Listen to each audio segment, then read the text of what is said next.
Welcome to new TV Telugu. AP deputy CM Pawan Kalyan తాజా చిత్రం Harihara Veeramallu release దగ్గర పడుతున్న వేళ నిర్మాతలతో ఇబ్బందుల వల్ల థియేటర్లు మూసివేయాలన్న ఎగ్జిబిటర్ల నిర్ణయంపై ఆయన స్వయంగా ఫైర్ అయ్యారు. టాలీవుడ్ వ్యవహరిస్తున్న తీరుపై మండిపడుతూ పవన్ కీలక వ్యాఖ్యలు చేశారు. టాలీవుడ్ విషయంలో సానుకూలంగా వ్యవహరిస్తుంటే కృతజ్ఞత చూపటం లేదంటూ ఆగ్రహం వ్యక్తం చేశారు.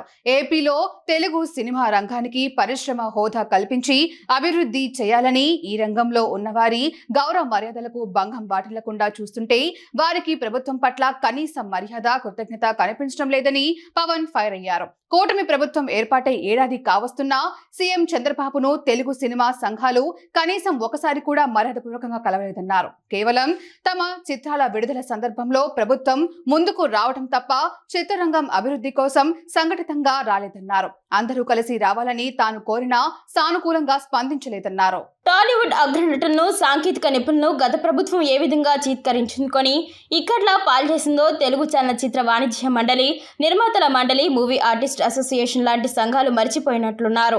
కోట్ల రూపాయల పెట్టుబడులతో రూపొందే చిత్రాలకు అన్ని విధాలా ప్రోత్సాహం ఇవ్వడంతో పాటు సృజనాత్మకత ముడిపడిన ఈ వ్యాపారంలో ఉన్నవారి గౌరవ మర్యాదలకు భంగం వాటిల్లకూడదు అని కూటమి పార్టీలు ఎన్నికలకు ముందు కూడా స్పష్టంగా చెప్పాయని గుర్తు చేశారు.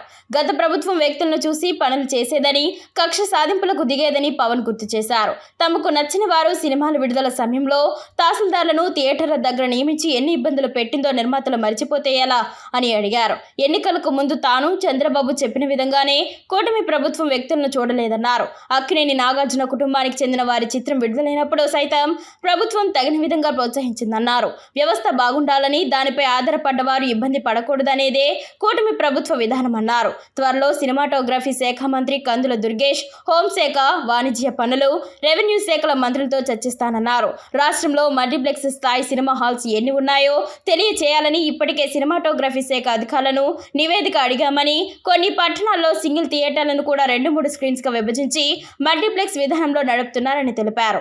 వాటిలో టికెట్ ధరలు, సింగిల్ థియేటర్ టికెట్ ధరలకు ఏమైనా వ్యత్యాసం ఉందా, కౌంటర్లో ఏ ధరకు అమ్ముతున్నారో ఆరా తీస్తున్నామన్నారు. విజయవాడ, విశాఖపట్నం, నెల్లూరు, రాజమహేంద్రవరం, గుంటూరు, కాకినాడ, తిరుపతి తదితర నగరాల్లో ఉన్న మల్టీప్లెక్స్ల నిర్వహణ, వాటిలోని టికెట్ ధరలు, ఆహార పదార్థాల ధరలపై కూడా దృష్టి సారిస్తామన్నారు.